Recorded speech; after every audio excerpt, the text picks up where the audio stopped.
Finished training for the day? Time to fight post-workout fatigue with Core Power Protein Shakes. They're packed with 26 grams of high-quality protein to build muscle and electrolytes to help hydrate. The nutrition you need to help your body replenish, rebuild, and repair post-workout so you can power on to the next one. Champion your recovery with Core Power. Visit corepower.com to learn more.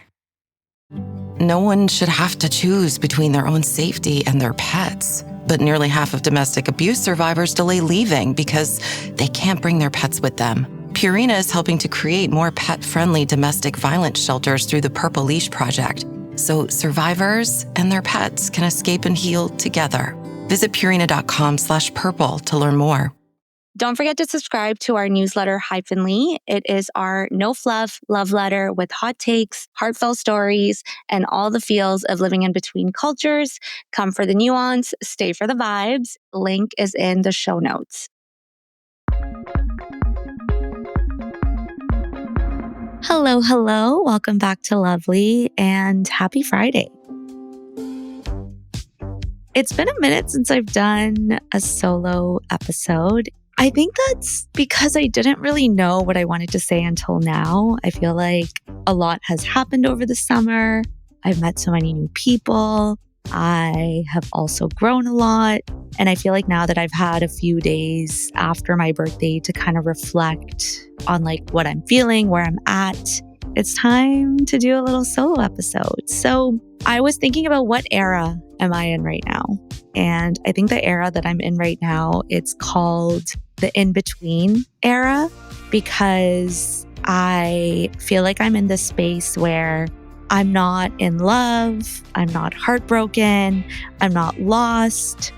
I'm kind of just like floating, you know, and I am excited for the next chapter, but I'm not like eagerly waiting and like trying to force one either. And I'm just like in between.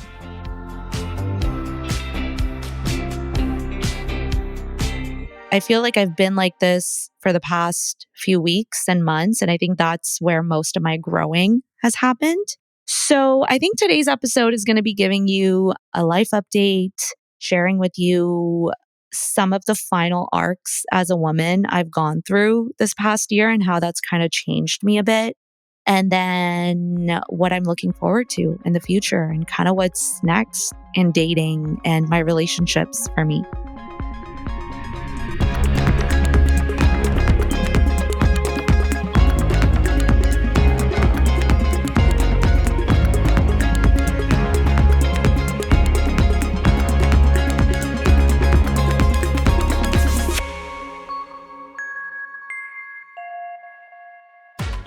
How do you top your love for your cat?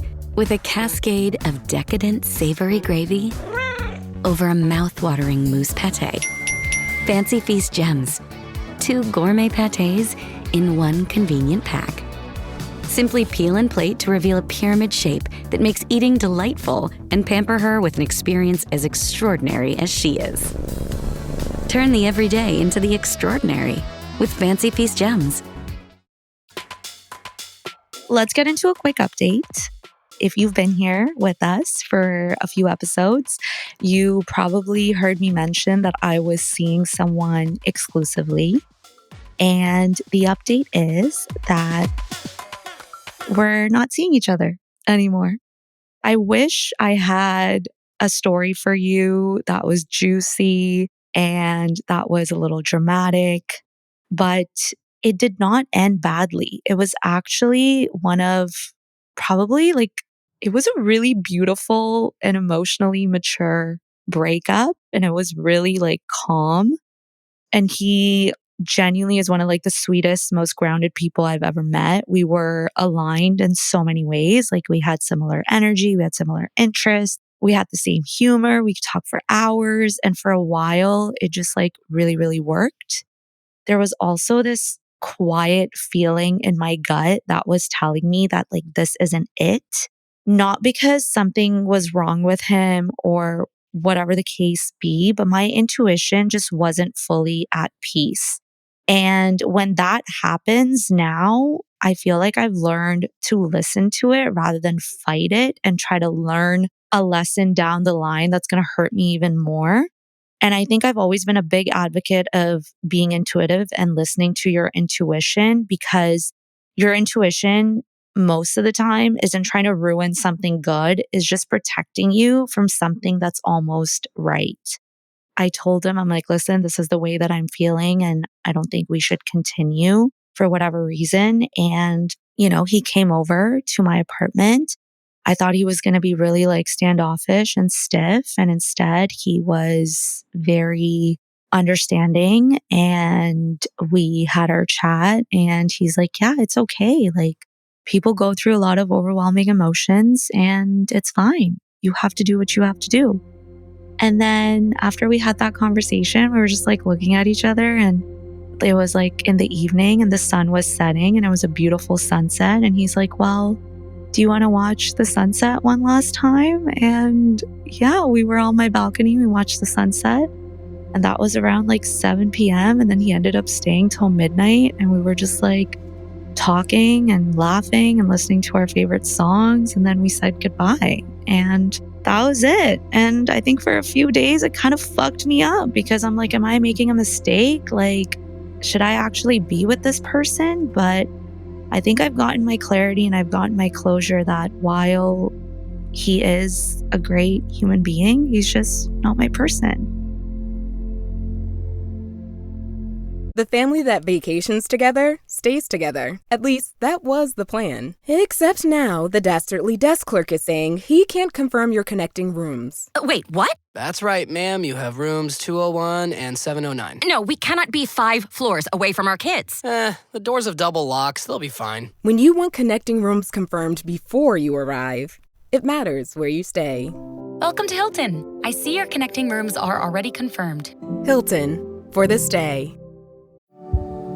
Every story you love, every invention that moves you, every idea you wished was yours, all began as nothing. Just a blank page with a blinking cursor, asking a simple question. What do you see? Great ideas start on Mac. Find out more on apple.com/Mac. It feels weird talking about it like it was a breakup, because we weren't like officially boyfriend and girlfriend, because I had only been seeing him for about a month-ish. But I'm telling you, it wasn't like a regular person I was seeing for a month, because it almost felt like we were together for 3 months, because we spent a lot of time together. During that 1 month, there were moments where we were spending like 5-6 days in a row together, so it just felt very connected. My friends call me a witch. Like, I don't know what it is. I just sometimes get these feelings, which always turn out to be true. And there was something that was telling me that, yes, this is everything you've been manifesting, but there's something that doesn't quite feel right about this, and you shouldn't continue with this. And I think that's what I'm choosing to listen to rather than question it. And then just, to kind of like be respectful to the other person. I don't think I need to reveal every single thing about why I wasn't feeling the way that I need to feel about this connection. But a big part of it was my intuition, and I'm choosing to follow it and not force anything just because I want to be in a relationship. I don't need to chase the chaos and the uncertainty to feel connected anymore.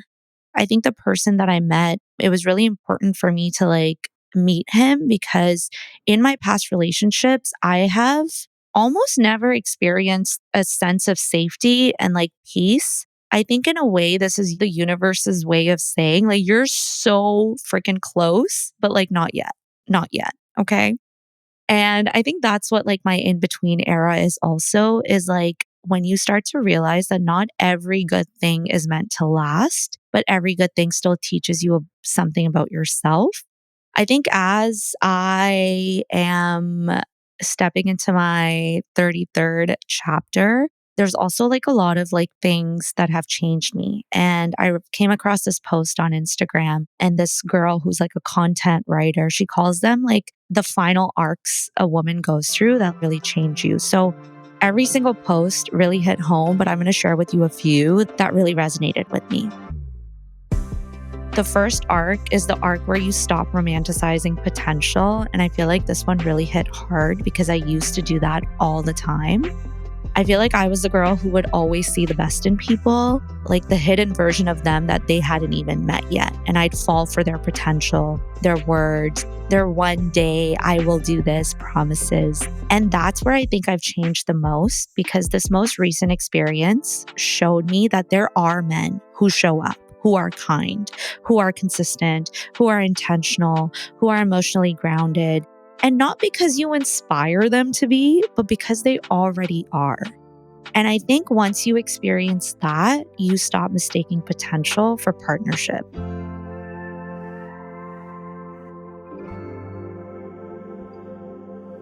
And then another one is the arc where you start unlearning your survival personality. I feel like for the longest time, I've always been in survival mode. Like I've always had to be the dependable one, the I've got it girl, I don't need anyone. And don't get me wrong, that version of me got me here and like it's made things happen for me.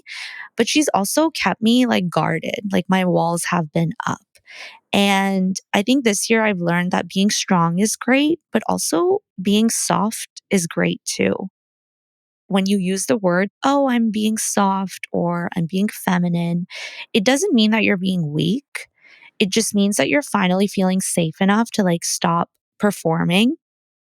And to be very honest, I think for the longest time, I didn't know how to be real in a relationship. I feel like I was always performing to be like, I have to do this so the other person likes me. I have to do this so the other person will like want another date with me. And I think this past year, I've really learned to stop performing and just let people show up for you and let things be easy. Okay, another one is the arc where you start questioning everything that your culture called good. I'm Muslim. I come from a very traditional Pakistani background. I haven't chosen to live my life very traditionally, but obviously that impact has always been there because my family is traditional. And there's a lot of societal and cultural traditions that are imposed on women. They're always telling you to be good, like be agreeable, be patient, be quiet. Don't do what you want to do. Do what everyone thinks is good for you. Be more understanding. Did this episode with Shazmira, and the big conversation was about decentering your parents. But isn't it? Don't you feel like you're in a prison that you can't even live your own life? Like I felt suffocated. Oh my God. It's like everything you do is microanalyzed. Meanwhile, my guy cousins dated whoever they wanted. Nobody cared. Like one of my uncles literally married a white girl and she's an amazing aunt. She's amazing and nobody cares.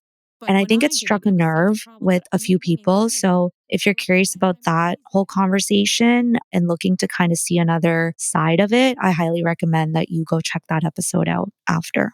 And I think the older I get, the more I realize that being a good woman doesn't mean being endlessly accommodating.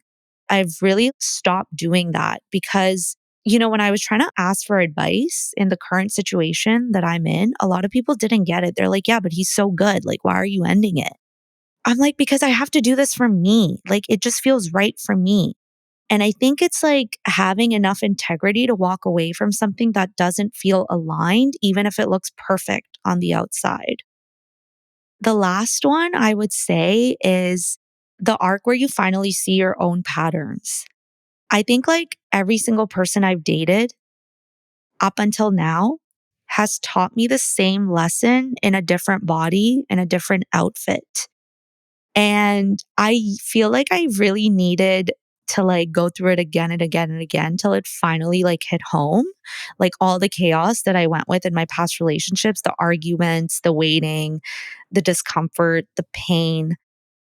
But this time I feel like not that there was like a horrible pattern to see it, but the pattern was that something in me was telling me this isn't going to work. And like before I let that like show me and break me, I was like, no, like I have to walk away. And maybe some of you are listening to this and being like, you're being avoidant. I think you're like choosing not to go through with this. But I can't explain it. I can't explain it what it is. Like everything was good, but it just wasn't for me. I'm not quite there yet, but I'm just learning to grow and like stop repeating the lessons that I've already gone through to be like, I needed to let this go and see what else is on the other side for me.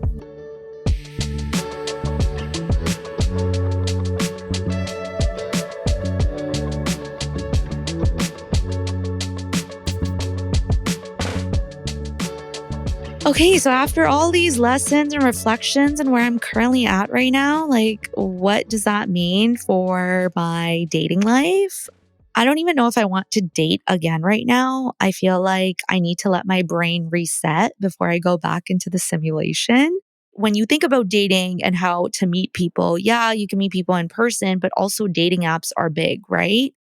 And full disclosure, I'm on Raya and I'm just like, when I go on Raya, I'm like, what the hell happened to dating? For those who don't know what Raya is, it's like this exclusive dating app. Half the people on there are famous and half the people on there are people that want to date famous people. And then I'm kind of outside of both those bubbles. So essentially, the app is supposed to be for like very high profile people.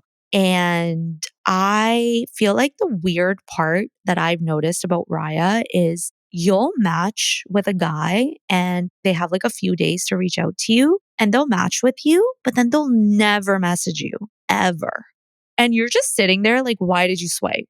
I already validated your ego. You won. The trophy is the match. Take it and like message. They just let it expire. I'm like, so what is the end goal, babe? Like you have 10 pictures on your profile that you handpicked. You wrote a very extensive bio. You linked your Instagram. You attached a Spotify playlist. And then like you don't want to make a connection. To be honest, it's not even just about men at this point. Maybe they're fed up too because like they're like, man, like someone else like initiate. Anyways, I think it's just the culture, the dating culture. Like I feel like everyone's addicted to attention loops. No one's dating to connect. Like we're all dating to be perceived. And it just seems really performative. It seems strategic. And I think like everyone's just also like maybe like pretending to be, or they're genuinely too busy to care. But we're all like dying to be seen because we have our profiles up. And I think my hot take is dating apps aren't broken. I think we are because everyone's self aware, but no one's self accountable. Like everyone knows their attachment style. Everyone's working on themselves, but somehow no one knows how to text back. I don't know where we go from here. And like, sure, I could be the change that I want to see in other people. And don't get me wrong, I have message first, but it's just like, I don't know. Maybe one of my hot takes is I've already shown my interest. I've already dropped my napkin. You got to come pick it up and message me. Okay.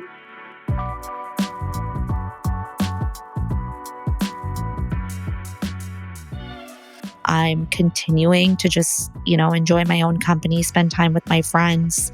And I guess if this episode resonated with you, share it with someone. Recently created a new Instagram account for our podcast called lovely_pod.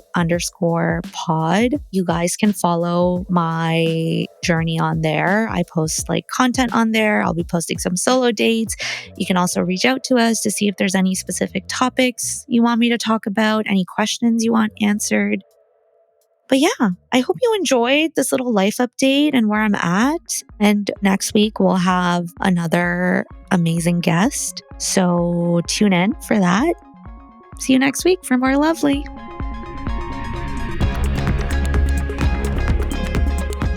Lovely is an Immigrantly media production. This episode was produced by Sadia Khan and Shay Yu, written by me, Mahek. Theme music, sound design, and editing by Lou Raskin.